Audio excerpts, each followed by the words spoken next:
Hello बच्चों, let's read the question.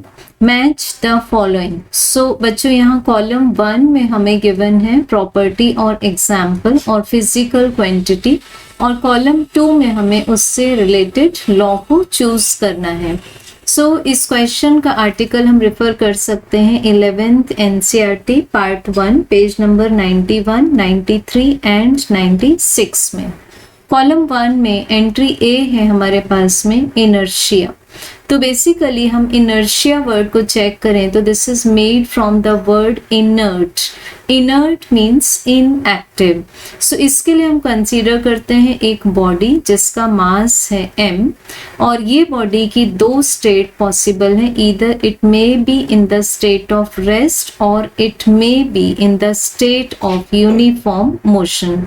अब अगर हम इसकी प्रेजेंट स्टेट को चेंज करना चाहते हैं तो हमको इस बॉडी पर एक्सटर्नल फोर्स F अप्लाई करना पड़ेगा, बट ये बॉडी इस एक्सटर्नल फोर्स F को रेजिस्ट करेगी। So that resistance is given by the mass of the body and mass produces the inertia.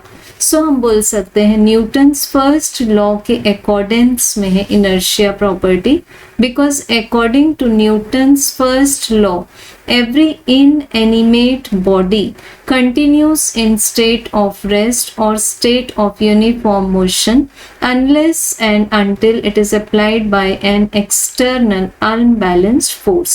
So we can say that A का answer आ जाएगा P। अब check करते हैं हम entry number B, recoil of a gun. तो जब एक gun में से बुलेट फायर की जाएगी तो बुलेट फायर होगी suppose forward direction, east direction में मान सकते हैं कि VB वेलोसिटी से, और गन रिकॉइल होगी रिवर्स डायरेक्शन में जाएगी VG वेलोसिटी से। तो VB का डायरेक्शन क्या है बच्चों, ईस्ट, एंड VG का डायरेक्शन, गन का डायरेक्शन हो जाएगा वेस्ट। सो यहाँ पर लग रहा है क्योंकि एक्सटर्नल फोर्सेस तो जीरो हैं, तो we can apply the law of conservation of linear momentum. So recoil of a gun is based on actually Newton's third law, which is called as action and reaction। कि action and reaction दो different bodies पर लगते हैं, equal and opposite होते हैं, and cause and effect relationship produce नहीं करते हैं। तो B का आंसर आ जाएगा Q। अब आता है हमारे पास entry number C, which is the momentum. So momentum means momentum is shown by the letter P, and this is equals to mass multiplied by velocity।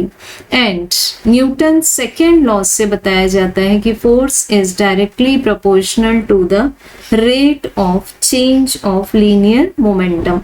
so इसके derivation से हमें force का फाइनल आंसर मिलता है mass multiplied with acceleration. सो बच्चों, यहाँ से हमें मोमेंटम का आंसर मिल जाता है R। तो C का आंसर आ गया R। अब नेक्स्ट देखते हैं, लास्ट एंट्री है वेट। तो as we represent weight W equals to the mass multiplied by the acceleration due to gravity.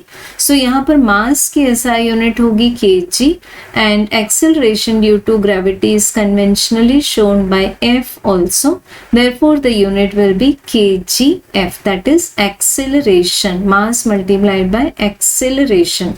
सो हमें करेक्ट आंसर मिल जाएगा D के लिए S। सो बच्चों, सीक्वेंस देख सकते हैं P Q R S, hence correct answer is option number 2। Thank you.